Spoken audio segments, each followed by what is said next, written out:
term is really important. Don't agree to short-term financing if you can avoid it. So even if you have to put interest on it, you might do 20-year, zero interest the first 10 years and do 4% interest the second 10 years. You're going, well, that's not that great of a deal. That's a killer deal.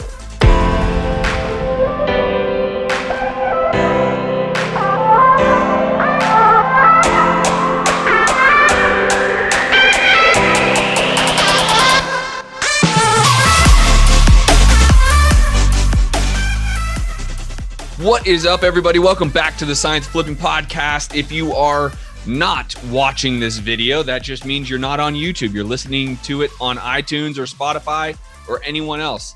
Be aware, these episodes are also over on my YouTube channel, just Justin Colby. So youtube.com/Justin Colby, because today I have a very, very special guest. He's been a longtime friend of mine and one of my mentors in the creative finance space. He has done more. I'm going to let him tell you the story, but he's done more deals than in the creative space than I've done as a whole in my 14-year career. So Mr. Eddie Speedy's in the house. What's up, brother? What's up, my friend? How you doing? Dude, I'm doing blessed, man. It's so great to constantly reconnect with you. And the timing of this podcast to me is so prevalent, right? Because we're still in this COVID thing, and it's, February 2nd as we're recording this podcast.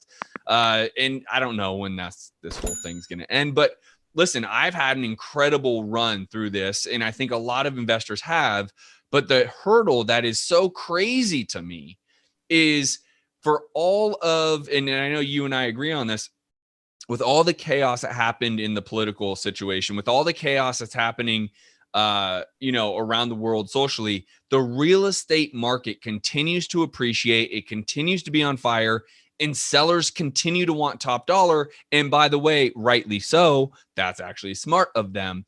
And what I see and so many of my colleagues see is what you and I are going to discuss today is what do we do with those sellers that we can't get them negotiated to our price point where it's a deal for us? What do we do? How do we structure it? And I know there's a lot, and you're going to have a lot of answers to this, but let's simplify it. Let's go for 15, 20 minutes and give the people what they want.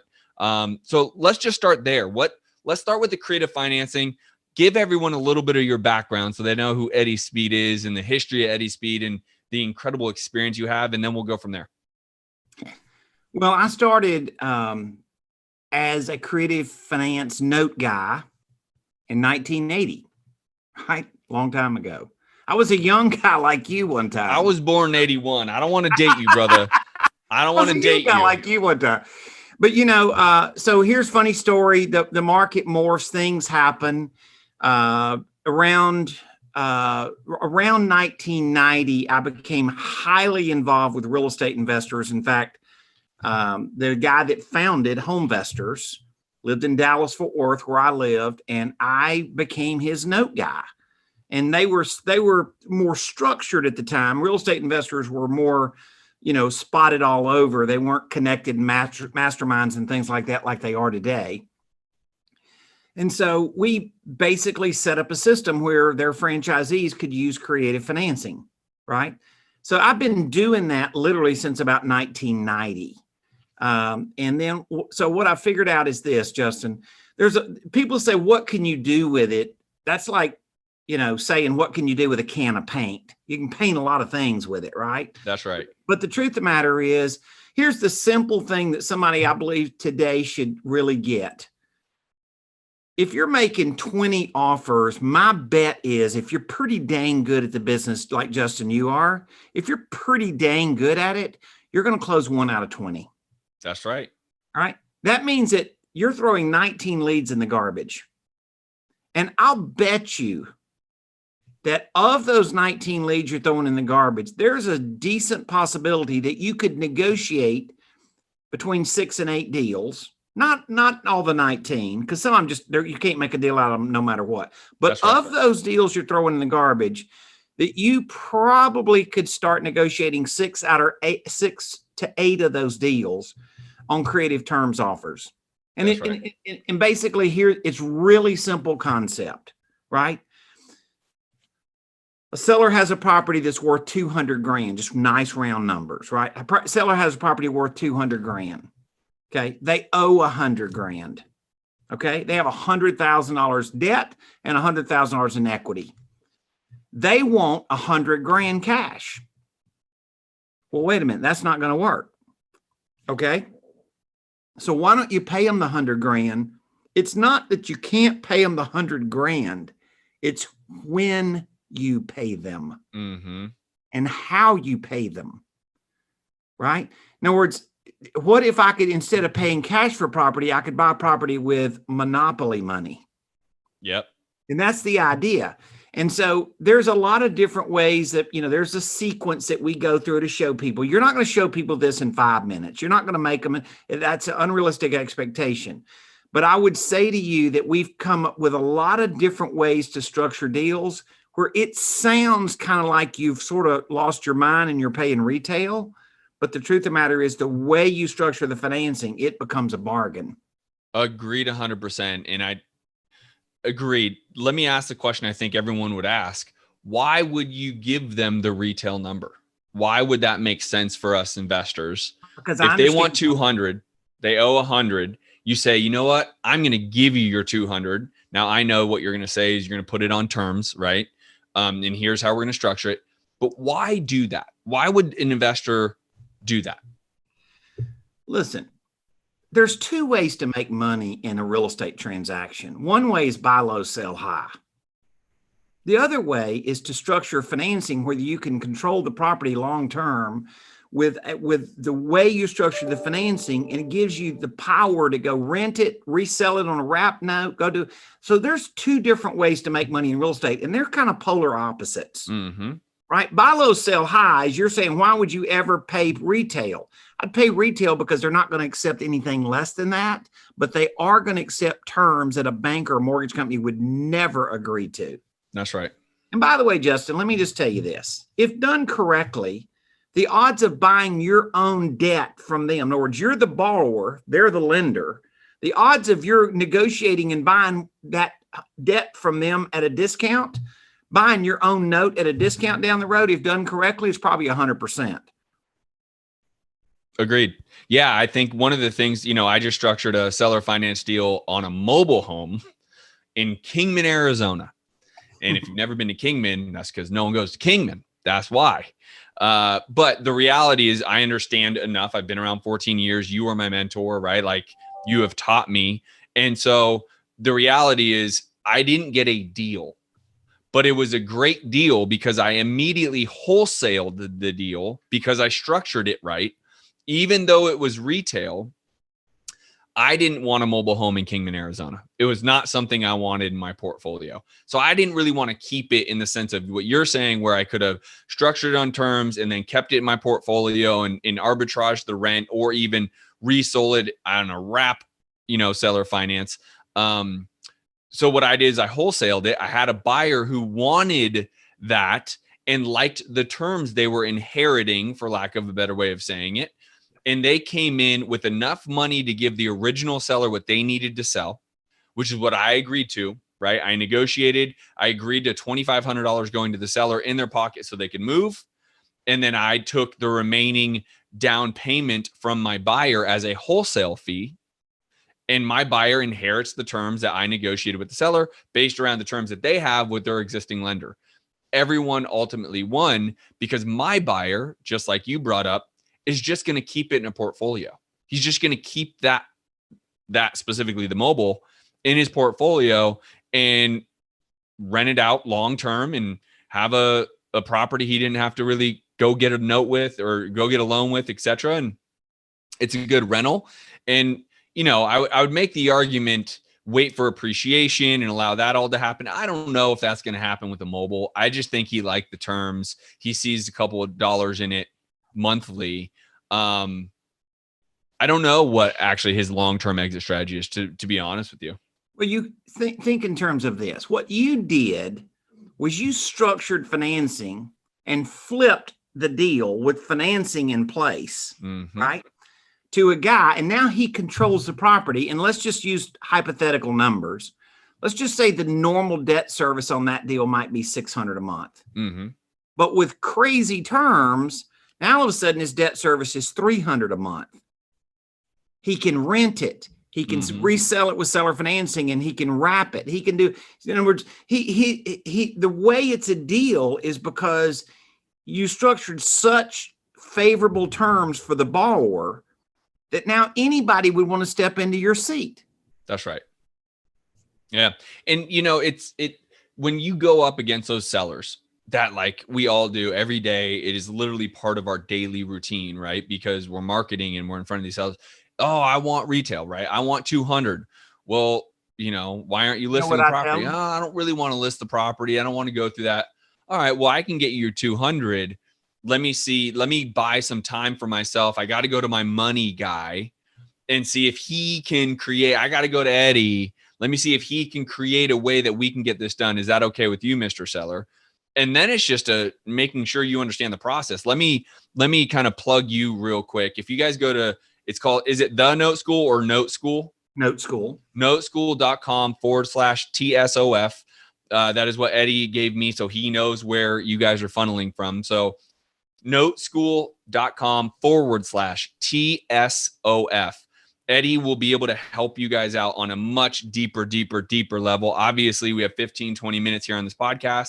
But talk to Eddie and his team, and he can really help structure. I mean, the reason why I was able to get that mobile home in Kingman done is because Eddie's taught me over these years how to get this structure done, right? And so it's really important because, to your point, if we have 20 leads, we're getting one for sure, no doubt, 100%.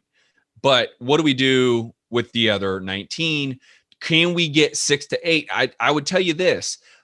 All people should realize it still comes down to the motivation of the seller. Correct. If they have zero motivation and they want retail and they're literally like, I'm really only talking to you because you said you'd make me an offer, it's almost impossible to structure any type of creative deal anyways, just because there's zero motivation. They never really thought about selling. They got your note in the mail, whatever the case may be. You cold call them. There's no want, desire, need to move. They're likely not. I don't care what you offer them unless you offer them 200 grand above market. So you still have to filter that out. But if you do have someone that is like, I'd like to move before February is over, but I want 200, and you comp it and you jump on PropStream, and you go to PropStream and promo code TSOF on PropStream as well, you realize it's 200. What are you going to do? You call Eddie and you have him and his team help you, right? I mean, the reality is the terms, one of the best things you've always taught me is you can literally create anything you want. You just put it on paper. Create, like, to your point, let's just say, the seller wants a certain amount in his pocket. You can get that financed through the note over time. I mean, there's literally no limit, I guess is what I'm trying to say here, right, Eddie? I mean, you can literally create anything. Lots of options. And you're going to, what we would love to do is to teach you to listen to the customer and figure out what their real pain is and fix their pain. And they're going to have to give up something. Everybody in the world that gets something gives up something. Okay. I mean, that's what life's all about, is the compromise. You get a new car and it's the perfect car. Well, guess what? It's probably pricey. You gave up something. Totally. Right.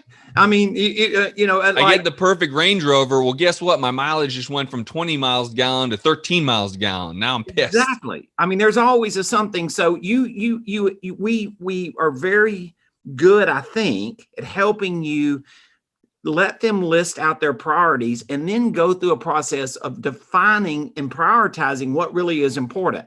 So sometimes, like, people think, well, it's always you're going to carry zero interest for 20 years and all their equity. That probably happens 20% of the time. Right. Right. Guys, Seth and Brett and all those guys that do some of that. Yep. But that's not, but they can't, nobody can pull it off 100% of the time. That's right. So we teach them other strategies to get what they want. Let me ask you a question, Justin. How many times have you ever been 15% away from making a deal with somebody? Countless. I couldn't even tell you. 15%. Not 50%. 15. You're here. 10%. You're here and they're here. Okay, so write them an air note. A what? Do tell. An air note. In other words, write them a note at 0 interest, 0 payments due in 15 years. Make it, they subordinate to financing. They subordinate to any future financing. It's just a lump sum due in the future. 15. Could you afford to raise your price if you could do that? 100%. It's almost like just an IOU. Hey, in 15 years, I owe you $15,000. That's it. So that's a good, simple thought process that like everybody could leave here with this podcast and say, you know what, I actually could go do that right now. What would be, and I think that would be a great way to kind of surmise this, wrap this up to some extent. Like, what would be, I think I know the answer, but for those that might not, what would be your number one kind of go-to thought when dealing with the seller? Like deal structure, what would be your number one creative offer out of the gates, creative as a starting point for you? What would you suggest most people try to structure? Oh, you always try to get no interest. And you're basically saying I'm paying for your equity over time, and that's why I can pay you the full amount of your equity. Term is really important. Don't agree to short-term financing if you can avoid it. So even if you have to put interest on it, you might do 20-year, 0 interest the first 10 years and do 4% interest the second 10 years. You're going, well, that's not that great of a deal. That's a killer deal. Because remember, you had 10 years of paying down principal. Exactly. Now you're paying interest, but interest on what? Far less principal. That's right. That's a simple idea that people could go apply right now. So I teach people, like, one of the things I think are important is you got to understand what you're negotiating for. You don't generally understand some of this stuff, and you don't understand what it's for. And the one last thing I would say, Justin, is this. I think I know your audience, right? And they're going, oh my God, Lordy, this gets complicated. Right. You know, getting rich sometimes has a little bit of a twist to it. I agree. What I'm really saying to you subliminally, guys, is this. This is a wealth strategy. We're not asking you to give up your transactional money. We're not asking you to give up your salary that you're earning flipping houses. We're saying, why would you not take your business and load a sidecar with something that let you grow wealth that you could never give up? Instead of this money, you'll never get that money back again that you made in a flip, but you can suck out of that wealth pit over and over and over. Amen. And, you know, like you said, a lot of, you know, my friends and colleagues, they have also gone to you as their mentor. I mean, you are, I don't want to age you, but the godfather of this creative stuff, at least in our space. Right. And so one of the things that we've had this big revelation recently is this idea of once you're able to get the terms from the seller and you actually get in contract and or close escrow based around the terms being so good for you, how you exit that property is also an incredible upside, right? The more creative you can even get with that too. You don't need to just sit there and hold it. You can actually, now, I would say this, and I'd want your take on it. If you immediately turn around and sell it after you close, right? You're not going to get the 27.5 years depreciation, correct? Well, I love seller financing.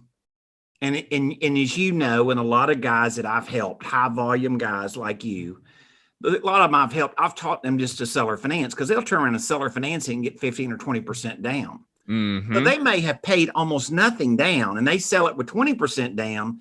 That's their flip money. That's it. Plus they get a check for the next 20 years. That's right. That's kind of having your cake and eating it too, right?